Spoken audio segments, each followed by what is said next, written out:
이번 시간에는 노인장기요양보험법에 대해서 살펴보겠습니다. 우리가 사회보험, 그러면 5대 프로그램을 생각하는데 첫 번째 만들어진 것이 1963년에 제정되고 64년부터 시행되었던 산업재해보상보험법. 두 번째는 한 달 뒤에 만들어진 1963년에 제정되고 77년부터 시행되었던 의료보험. 의료보험은 나중에 1999년에 국민건강보험법으로 바뀌어지면서 21세기 2000년부터는 건강보험, 국민건강보험제도로 이렇게 운영되었지요. 그다음에 세 번째 사회보험은 1986년에 제정되어서 1988년부터 시행되었던 국민연금법. 그리고 네 번째는 1993년에 제정되고 1995년부터 시행되었던 고용보험법. 그리고 이 다섯 번째 보험이 바로 여기 나오는 노인장기요양보험법이 되겠습니다. 노인장기요양보험은 2007년에 법률로 제정되고 2008년 7월 1일부터 시행되었던 것이 바로 이 다섯 번째 사회보험법인 노인장기요양보험법이 됩니다.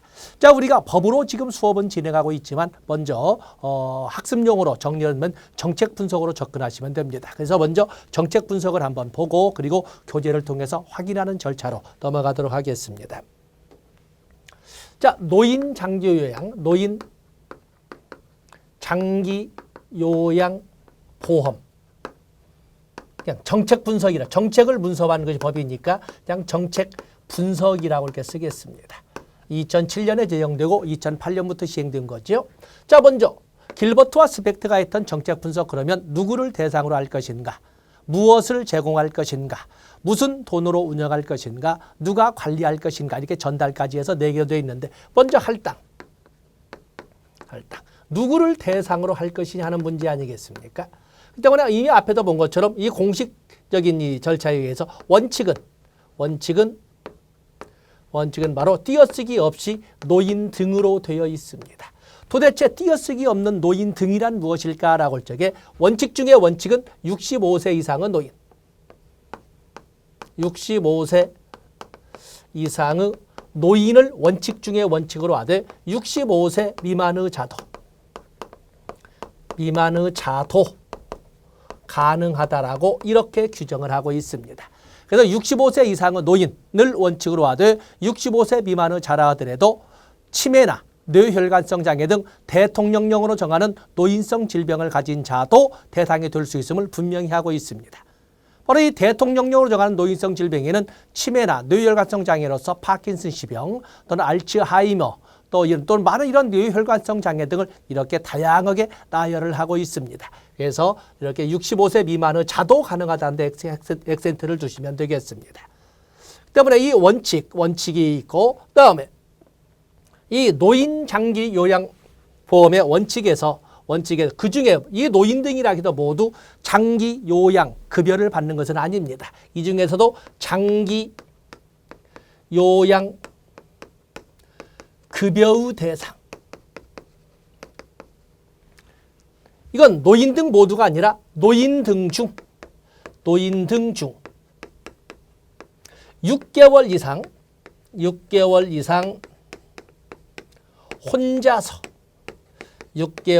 혼자서 줄 바꿔서 일상생활을 영위할 수 없다고 인정되는 자로 국한하고 있습니다. 인정되는 자로 이렇게 국한하고 있죠. 그렇기 때문에 노인장기요양보험의 적용 범위에 들어간다고 해서 모두 장기요양급여를 받는 것은 아니고 그들 중에서도 6개월 이상 혼자서 일상생활을 영위할 수 없다고 인정되는 자에 대해서 장기요양급여를 제공하게 되는 것입니다. 바로 이제 여기. 그다음에 밑에 너무 내려가나요? 한 줄만 더 쓰겠습니다. 자, 여기 보시면 그러면 가입자는 노인장기요양보험의 가입자는 건보가입자, 국민건강보험 가입자와 동일하다. 이렇게 우리가 쓸 수가 있습니다.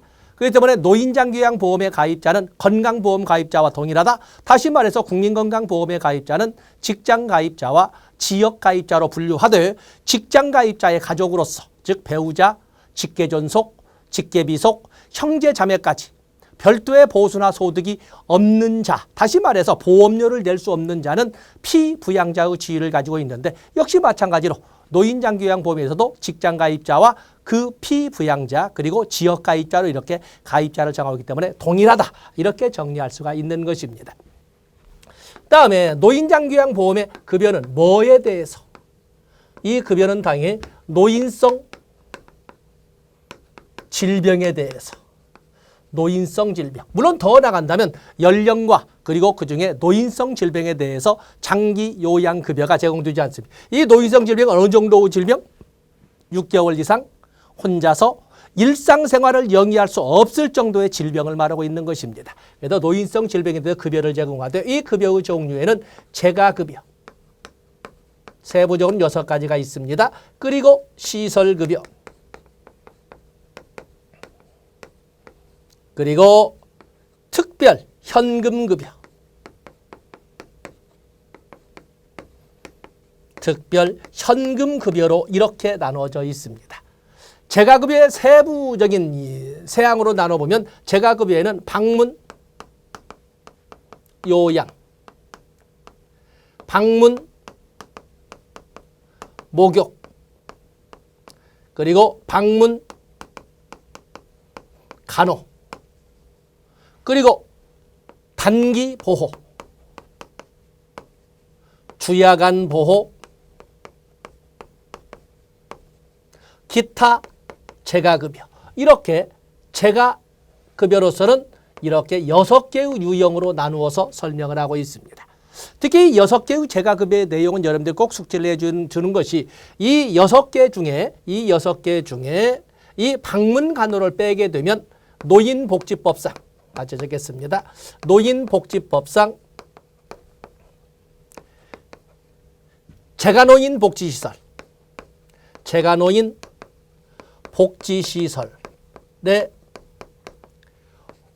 5대 서비스로 활용할 수 있기 때문에 여기 재가급여의 종류 6개, 그중에 방문 간호만 빼면 노인복지법에서 활용할 수 있다는 것을 여러분들 숙지를 해 주시면 됩니다. 그래서 활용해 주시고, 그다음에 특별 현금급여는 3가지가 있습니다. 여러분들이 쓰겠습니다만 가족요양비, 특례요양비, 요양병원 간병비 3가지가 있다는 걸 여러분들이 같이 정리하시면서 뒤에 법조문으로 확인해 보도록 하겠습니다. 다음에 노인장기요양보험은 무슨 돈으로 운영할 것이냐 하는 문제가 등장하지 않겠습니까? 그래도 재원을 뭘로 할 것인가? 우리는 사회보장기본법에 의해서 사회보험에 소요되는 비용은 사용자와 근로자 및 자영업자가 부담하는 것을 원칙으로 하되 국가도 전부나 일부를 지원할 수 있다고 되어 있습니다. 그러나 자영업자가 내는 비중은 극히 적기 때문에 주로 우리가 국민연금법상 사업장가입자나 건강보험법상 직장가입자라고 하는 바로 직장가입자가 내는 돈이 대부분이기 때문에 노사 균등분담이라고 해서 노사가 균등분담하는 보험료를 주든 재원으로 하되 국가가 지원하는 금액을 합쳐서 노사정 3자 부담이라고 합니다. 물론 오늘날에는 소위 신자유주의 이 패러다임의 변화 이후에 오늘날 자꾸 민영화가 강조되다 보니까 2자 부담 쪽으로 자꾸 이렇게 변화되어 가고 있다고 설명합니다만 아직까지는 역시 3자 부담입니다.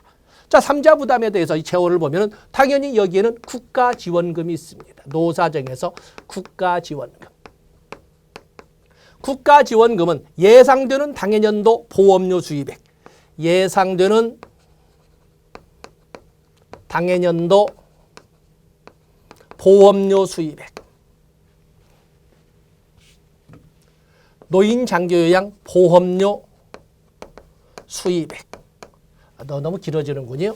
예상되는 당해년도 보험료 수입액, 보험료 수입액의 20%를 국가는 건강보험공단, 공단이라고 할 적에는 건강보험이나 노인장기요양보험은 우리는 단일보험자주의, 통합주의를 운영하기 때문에 건강보험공단을 유일한 보험자로 설정을 합니다. 그렇기 때문에 보험료 수익의 20%를 국가는 공단에, 건보공단에 지원을 해야 됩니다. 국민건강보험은 14%를 지원하죠. 그런가 하면 주된 재원은 바로 보험료가 되겠어요. 그렇기 때문에 이 국가지원금은 공공재원 중에 조세를 말하고 있는 것이고 이 보험료는 공공재원 중에 사회보장성 조세를 말합니다. 사회의 보장성 조세를 말하는 거죠. 그래서 이 보험료에는 역시 건강보험료에 노인장기요양보험료율을 곱해서 계산하되 여러분들이 숙지할 것은 건강보험료와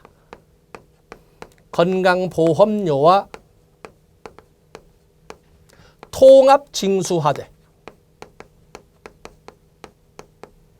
구분고지하고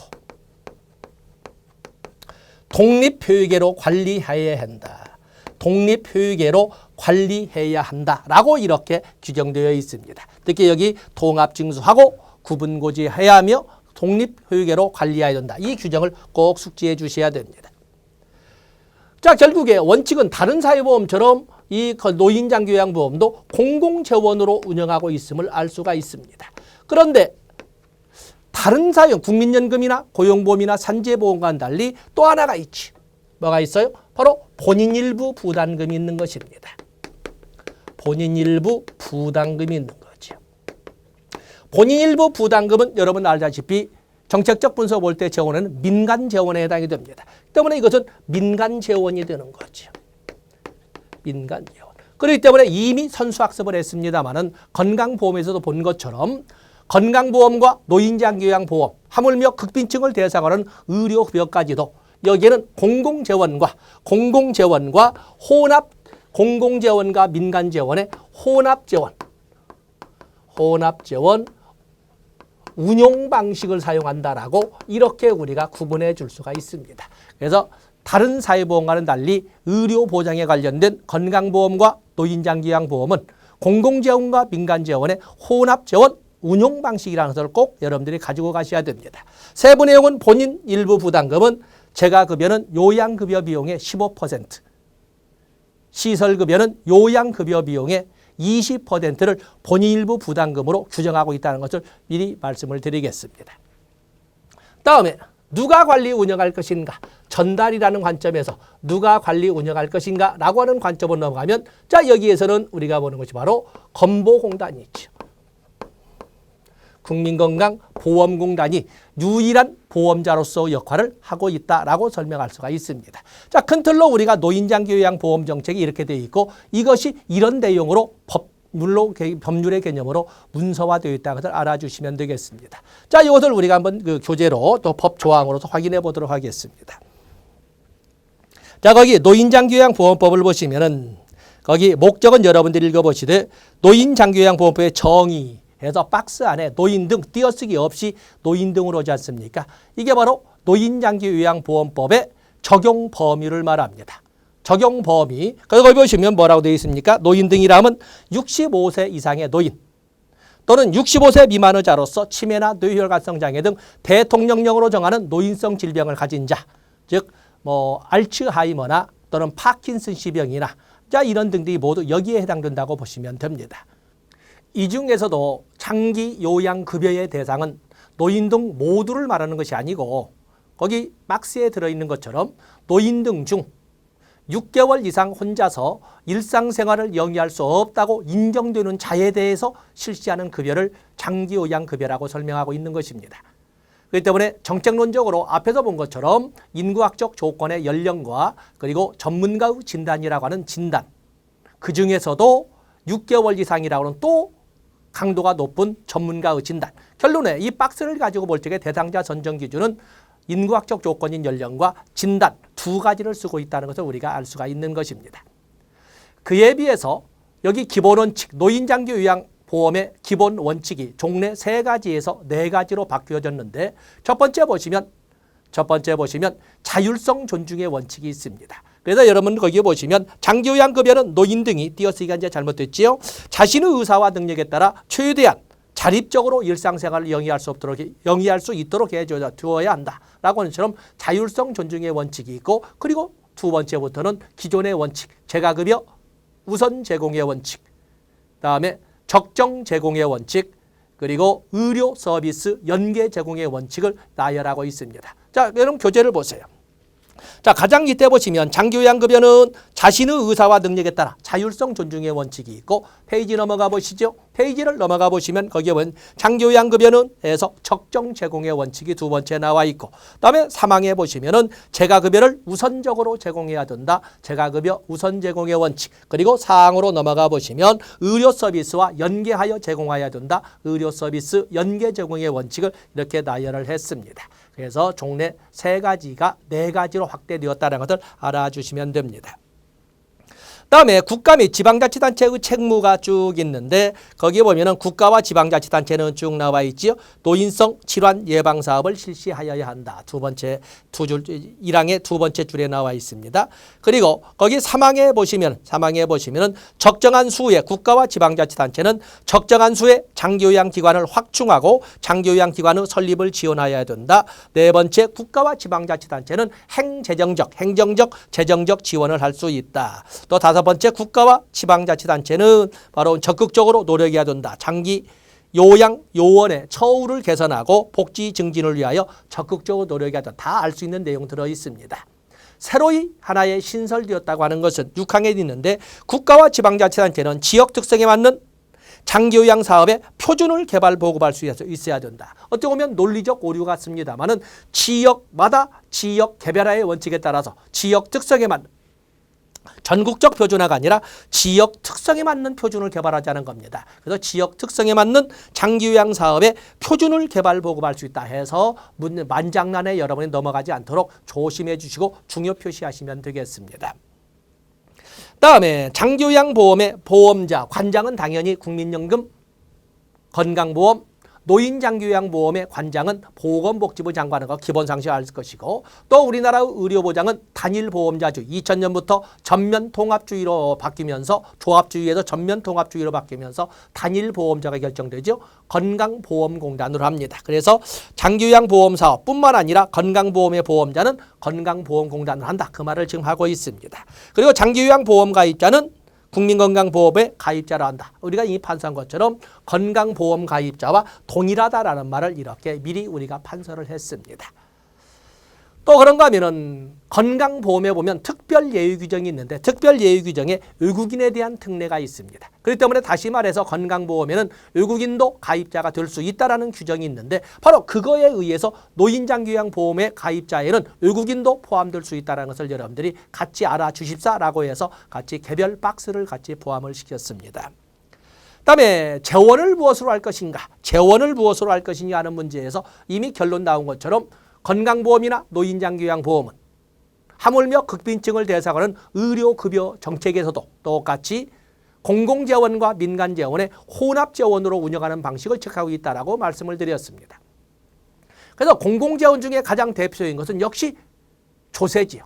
그래서 국가는 당해년도 예상되는 장기요양보험료 수입액의 20%를 건강보험공단에 지원하도록 되어 있습니다. 그렇지만은 이 장기요양보험의 주된 재원은 역시 뭐니 해도 보험료죠. 보험료. 바로 이 보험료, 사회보장성 조세 아니겠습니까? 보험료는 건강보험료의 장기요양보험료율을 곱해서 산정하되 중요한 것은 건강보험료와 통합징수하되 구분고지하고 독립회계로 관리하여야 한다라고 명확하게 규정을 하고 있습니다.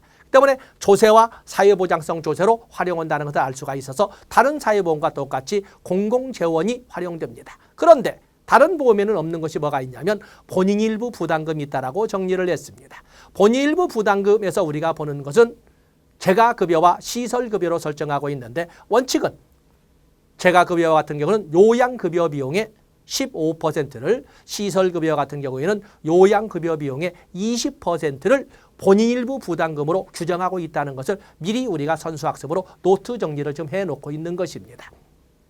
자, 교재를 보실까요? 자, 거기 보시면 장기요양보험료의 징수 제8조 나와 있지요.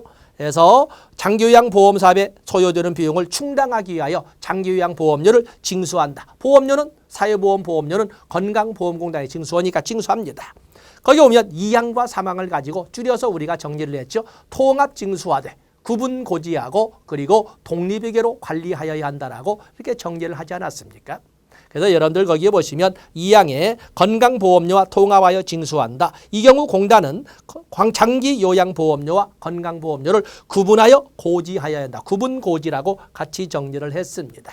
그리고 거기에 보시면 공단은 통합징수한 장기요양보험료와 건강보험료를 각각 독립회계로 관리해야 된다라고 같이 이렇게 정리를 미리 해놓은 것입니다. 산정 방법 여러분 읽어보시고, 그리고 국가의 부담금, 국가의 지원금으로서는 당해년도 예상되는 장기요양보험료의 20%를 국가가 공단에, 건보공단에 지원한다라고 이렇게 규정을 하고 있습니다. 그래서 바로 20%를 여러분이 숙지해 주시면 되고, 그다음에 민간재원으로 본인 일부 부담금 나와 있지요. 재가급여, 시설급여, 각각 요양급여 비용의 15%, 시설급여는 20%를 규정을 하고 있습니다. 결론적으로 우리가 이 페이지 하나만 가지고 볼 적에 결국에 장기요양보험은, 노인장기요양보험은 건강보험과 똑같이 공공재원과 민간재원의 혼합재원 운용 방식이라는 것을 다시 한번 확인해 볼 수가 있는 것입니다.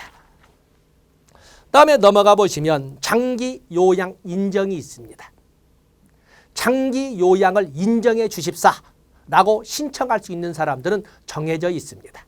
첫 번째 가입자, 두 번째 극빈층으로서 의료보장의 대상자인 의료급여법상의 수급권자. 자, 노인장기요양보험의 가입자는 건강보험의 가입자와 동일하기 때문에 직장가입자와 피부양자, 그리고 지역가입자가 역시 장기요양 인정을 신청할 수 있는 거고, 또 의료급여법상의 수급권자가 장기요양 인정을 신청할 수 있음을 명확히 하고 있습니다. 그래서 거기 장기요양 인정의 신청 자격 이렇게 나와 있죠. 신청 자격에서 정리를 했습니다. 다음에 장기요양 인정의 신청과 신청을 받고 난 이후에 조사 여러분들 읽어보시되 쭉 내려와서 15조 등급 판정을 보세요. 거기에 등급 판정을 여러분들이 보시면 등급 판정. 자, 누구를 대상? 장기요양 급여의 대상자는 누구였어요? 노인 등 모두가 아니라 노인 등 중 6개월 이상 혼자서 일상생활을 영위할 수 없다고 인정되는 자에 대해서 장기요양 급여를 지급하고 실시하고 있는 거거든요. 6개월 이상 혼자서 일상생활을 영위할 수 있는지 없는지 인정, 즉 판정을 하는 기관은 장기요양 등급판정위원회입니다. 몇 등급으로 나누어서 이미 선수학습처럼 6등급으로 나누어서 설명을 합니다. 결국에 6개월 이상 혼자서 일상생활을 영위할 수 없다는 것은 6개월 이상 다른 사람의 도움을 필요로 하는 사람을 말합니다. 다른 사람의 도움을 얼만큼 필요로 할 것이냐, 전적으로 다른 사람의 도움을 필요할 것이냐, 상당 부분 다른 사람의 도움을 필요할 것이냐, 부분적으로 다른 사람의 도움이 필요할 것이냐, 일정 부분 다른 사람의 도움이 필요할 것이냐에 따라서 1등급에서 4등급으로 나누고, 그리고 경증 치매 환자를 대상으로 해서 5등급과 인지 지원 등급으로 나누어서 6등급으로 이렇게 분류를 하고 있는 것입니다. 그래서 거기 보시면 등급 판정, 공단은 조사가 완료된 때 조사 결과서, 신청서, 의사소견서, 기타 자료를 장기요양 등급판정위원회에 제출해야 된다. 그러면 장기요양 등급판정위원회는 바로 등급판정 기준에 따라서 수급자를 결정하게 되는데 박스 안에 있죠. 1등급에서 6등급으로 하되 다른 사람의 도움이 얼만큼 필요하냐를 전적으로, 상당 부분, 부분적으로, 일정 부분 이렇게 구분하되 점수로 95점 이상, 또 75점 이상, 60점 이상, 51점 이상. 자, 이렇게 점수로 구분을 했습니다. 점수까지 지금 여러분에게 암기하라고 말씀을 드리지 않겠습니다만 중요한 것은 얼만큼 다른 사람의 도움을 필요로 하느냐를 가지고, 자, 박스 보세요.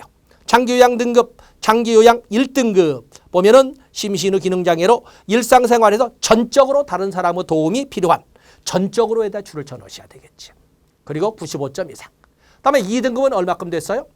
상당 부분 다른 사람의 도움이 필요한 자로서 몇 점 이상? 75점 이상. 상당 부분. 그에 비해서 장기요양 3등급은 부분적으로 다른 사람의 도움이 필요한 자로서 60점 이상. 장기요양 4등급은 일정 부분 다른 사람의 도움이 필요한 자로서 51점 이상.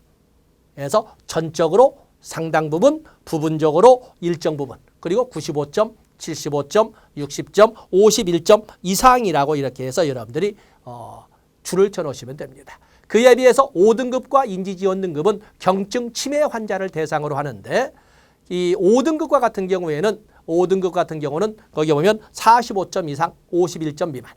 뭐 점수를 지금은 거기는 그렇습니다만 그에 비해서 인지 지원 등급은 바로 45점 미만인 자로서 어쨌든 두 개는 경증 치매 환자를 대상으로 하고 있다는 것을 알아주시면 되겠습니다. 다음에 거기 장기요양 인정의 유효기간이 나와 있는데 장기요양 인정을 받게 되면 유효기간은 1년 이상으로 합니다. 1년 이상이야 단순한 암기의 숫자에 불과합니다만 문제는 장기요양 인정을 받은 자가 다음에 갱신 등급, 갱신을 하고자 했을 때 1년이 지난 후에 갱신을 하고 올 때 이전의 등급과 똑같은 등급이 나왔다면 그때는 어떻게 할 것인가? 장기요양 등급, 그래서 소위 나오는 장기요양 1등급인 경우에는 그때는 갱신 연도는 4년으로 하고 다음에 2등급, 3등급, 4등급은 3년으로 하고 치매 환자를 대상으로 하는 5등급과 인지지원 등급은 2년으로 이렇게 해서 장기 요양의 유효기간은 원칙은 1년이지만 갱신, 동일 등급의 갱신은 4년, 3년, 2년으로 이렇게 되어 있다는 것을 알아주시면 되겠습니다. 물론 아주 예의도 있죠. 한번 이 항을 볼까요? 출제는 그렇지만 장기요양 등급판정위원회는 장기요양 신청인의 심리상태를 고려하여 장기요양 인정 유효기간을 6개월 범위에서 늘리거나 줄일 수가 있다. 그래도 장기요양 유효기간을 1년 미만으로 할 수는 없다. 1년 이상으로 하되 6개월 이상을 늘리거나 아니면 줄인다 하더라도 1년이 안 되게 줄일 수는 없다는 것이지요. 그래서 바로 이런 내용도 예의로 봐주시면 되겠습니다. 원칙은 1년이지만 갱신, 동일 등급의 갱신 경우에는 4년, 3년, 2년이라는 것을 여러분들이 숙지해 주시면 되겠습니다. 다음에 이제는 장기요양 급여가 나와 있습니다. 장기요양 급여. 장기요양 급여는 재가급여 우선 제공의 원칙처럼 재가급여, 시설급여, 특별현금급여가 있습니다.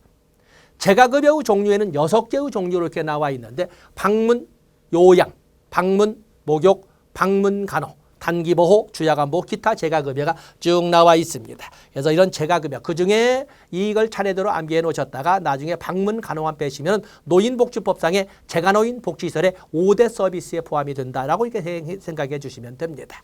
그에 비해서 시설급여는 장기 요양기간에 장기간 입소해서 급여를 받는 것은 시설급여라고 합니다. 그에 비해서 특별현금급여에는 가족요양비, 특례요양비, 요양병원, 간병비 이렇게 3가지가 있다는 것을 같이 정리를 해놓고 여러분들이 적도로 이렇게 빈칸을 만들어 놨습니다. 그다음에 장기요양급여의 제공이 나와 있습니다. 장기요양급여의 제공, 거기에 보시면 수급자는 장기요양 인정서와 표준 장기요양 이용계획서가 도달한 날로부터 장기요양 급여를 받을 수가 있습니다. 그래서 도달한 날로부터입니다. 도달한 날로부터. 다음에 페이지를 넘어서 다음 페이지를 보시게 되면 사항의 위에서 셋째 줄이죠. 장기요양기관은 수급자가 제시한 장기요양 인정서와 표준 장기 이용 계획서를 바탕으로 장기요양 급여 제공 계획서를 작성하고 수급자의 동의를 받아 그 내용을 공단에 통보해야 된다. 그래서 공단에 통보하는 겁니다. 장기요양기관은 바로 이 장기요양급여의 제공에 관하여 공단에 통보하도록 되어 있습니다. 다음에 거기 보시게 되면 장기요양기관의 지정은 나올 것이다. 출제가 될 것이라고 보셔야 됩니다. 종래와는 좀 법률 규정이 바뀌어졌거든요. 우리는 사회복지사업법 규정에 의해서 사회복지시설은 국가나 지방자치단체가 설치 운영할 수 있습니다. 국가나 지방자치단체 의무자가 사회복지시설을 설치 운영하고자 할 때에는 시장, 군수, 구청장에게 신고하여야 한다라고 되어 있습니다. 원칙이 그렇다는 거죠. 사회복지사업법상. 그러나 예외적으로 여기 나오는 장기요양급여기관은 자 뭐라고 되어 있습니까? 시장, 군수, 구청장. 좀 더 자세히 한다면 특별자치시장, 특별자치도지사, 시장, 군수, 구청장으로부터 지정을 받아야 합니다. 그래서 장기요양기관을 운영하려는 자는 특별자치시장, 특별자치도지사, 시장, 군수, 구청장으로부터 지정을 받아야 한다라는 지정이란 단어에다 액센트를 두시면 됩니다. 그 때문에 여기 장기요양기관은 아주 다양하지 않습니까? 때문에 재가급여를 실시하는 방문 목욕, 방문 요양, 방문 간호, 단기보호, 주야간 보호, 기타 재가급여를 실시하는 이런 그 기관들, 장기요양 기관들이죠. 또 시설급여를 실시하는 장기요양 기관들. 이런 기관들은 그를 설치 운영하고자 할 때는 시장, 군수, 구청장으로부터 지정을 받아야 됩니다. 어떠한 경우에도 다 지정을 받아야 한다는 것을 여러분들이 꼭 알고 있어야 됩니다. 기존에 공부하셨던 분이 시험을 안 보셨다면 좀 더 착각할 수 있는데 다 잊어버리시고 무조건 지정사항이라는 것을 여러분들이 꼭 숙지해 주셔야 되겠습니다. 다음에 방문요양기관을 지정을 하게 되면 그 유효기간은 아주 드문 연수가 나와 있습니다. 그래서 노인장기요양보험법상 장기요양기관으로 지정이 된 기관은 그 유효기간은 6년으로 한다는 것을 여러분들이 특이한 연도로서 여러분들이 숙지를 해 주시면 되겠습니다. 그래서 장기요양기관 지정유효기간은 지정을 받은 날로부터 6년으로 한다라고 되어 있습니다. 당연히 여기 장기요양기관의 지정은 출제가 되어야만 하는 문제라고 여러분들이 보고 넘어가셔야 되겠습니다. 그다음에 사회보장기본법상의 사회보장위원회처럼 5대 사회보험에도 모두 심의위원회가 있습니다. 국민연금 심의위원회 또는 건강보험정책심의위원회, 산재보험 및 예방심의위원회, 고용보험위원회 이런 것처럼 여기 장기요양보험법에도 심의위원회로 장기요양위원회가 있습니다. 하나의 공식이 있다고 그랬죠. 어디다 둔다? 사회보장기본법상의 사회보장위원회는 국무총리 소속으로 하되 국무총리가 위원장이 된다. 그에 비해서 그 산하에 있는 5대 사회보험 각각의 법률에 있는 심의위원회는 중앙행정관서 소속으로 하되 차관이 위원장을 맡는다고 그랬습니다. 그렇기 때문에 자 이게 보시면 역시 여기 장기요양위원회 설치 기능이 쭉 나와 있는데 보건복지부 장관 소속으로 장기요양위원회를 둔다. 페이지를 넘어가 보시면 거기 장기요양위원회 구성 나와 있지요. 구성. 그래서 위원장 한 사람, 부위원장 한 사람을 포함해서 16명 이상 22명 이하로 한다. 자, 그래서 좋습니다. 그리고 위원장은 누가 된다? 위원장. 거기 보면 2항의 첫째 줄 끝에 위원장은 보건복지부 차관이 된다. 이렇게 되어 있습니다. 그래서 하나의 공식처럼 중앙행정관서 소속으로 하되 위원장은 차관이 맡는다라는 것을 하나의 공식으로 가지고 가시면 되겠습니다. 다음에 장기요양 등급 판정이 아까 우리가 보면 장기요양급여를 제공받을 수 있는 대상은 노인 등이라고 다가 아니고 바로 장기요양 등급판정위원회로부터 6등급으로 나눠져 있는 장기요양 등급의 범위 내에 들어가느냐 아니냐가 판정된 자에 한해서 급여가 실시된다고 그랬습니다. 바로 이 장기요양 등급판정위는 어디다 둘 것인가? 어디에 둘 것인가? 라고 할 적에 이 장기요양 등급판정위원회는 공단에 둔다라고 되어 있습니다. 거기 보시면 1항에 장기요양 인정 및 장기요양 등급판정 등을 심의하기 위하여 장기요양 등급판정이 어디다 둔다? 공단에 장기요양 등급판정위원회를 둔다라고 이렇게 되어 있습니다. 그래서 건보 공단에 두고 있는 것입니다. 다음에 거기 보시면 바로 또 하나 노인장기요양보험법에서 출제될 수 있는 것이 바로 권리구제 절차입니다. 종래와는 달라진 내용이었고 그리고 여러분들이 시험 보기 직전에 시행되는 거기 때문에 여기 역시 아까 장기요양기관 지정사항인 것처럼 또 유효기간의 연도 변경처럼 출제되어야 하는 부분으로서는 권리구제 절차입니다. 5대 사회보험 프로그램에서 건강보험을 제외한 나머지는 결론적으로 건강보험을 제외한 나머지는 모두 심사청구와 재심사청구로 되어 있습니다. 심사청구와 재심. 그래서 여기 보시면 심사청구에서 거기 보시면 공단 처분에 이유가 있는 자는 공단의 심사청구를 할 수가 있다. 이렇게 되어 있지요. 심사청구. 그리고 56조로 쭉 내 재심사청구를 보면 심사청구 결정에 불복하는 자는 결정 통지를 받은 날로부터 90일 이내에 장기요양 재심사위원회에 재심사를 청구할 수 있다. 자, 자세한 내용은 시험 직전에 보기로 하고 어쨌든 심사 청구와 재심사 청구로 되어 있습니다. 국민연금, 산재보험, 고용보험, 노인장기요양보험의 권리구제 절차는 심사 청구와 재심사 청구로 되어 있습니다. 그런가 하면은 거기 보시면 행정심판과의 관계, 재심사위원회의 재심사 절차에 대해서는 행정심판을 준용한다. 그렇기 때문에 재심사 청구 사항에 관한 재심사위원회의 재심사를 거친 경우에는 행정심판을 청구할 수 없다라고 이렇게 해서 재심사의 법적 지위를 행정심판의 지위에 두고 있다는 것을 알 수가 있습니다. 만약에 공단 처분의 이유가 있는 자는 세 가지 절차 행정소송으로 할 수도 있습니다. 그렇기 때문에 우리가 정리를 할 적에 권리구제의 절차를 보면은 심사청구와 재심사청구는 똑같지만은 여기 노인장기요양 보면은 국민연금이나 산재보험이나 고용보험과는 달리 행정소송 절차도 병행할 수 있다는 것을 여러분들이 알아주시면 되겠습니다. 그래서 권리구제 절차는 뒤에 국민건강과 더불어서 비교도 하겠지만은 공공부주에서 국민기초생활 보장 제도를 할 적에 한번 일괄 권리구제 절차는 따로 정리해 보도록 하겠습니다. 여기까지 하겠습니다. 고맙습니다.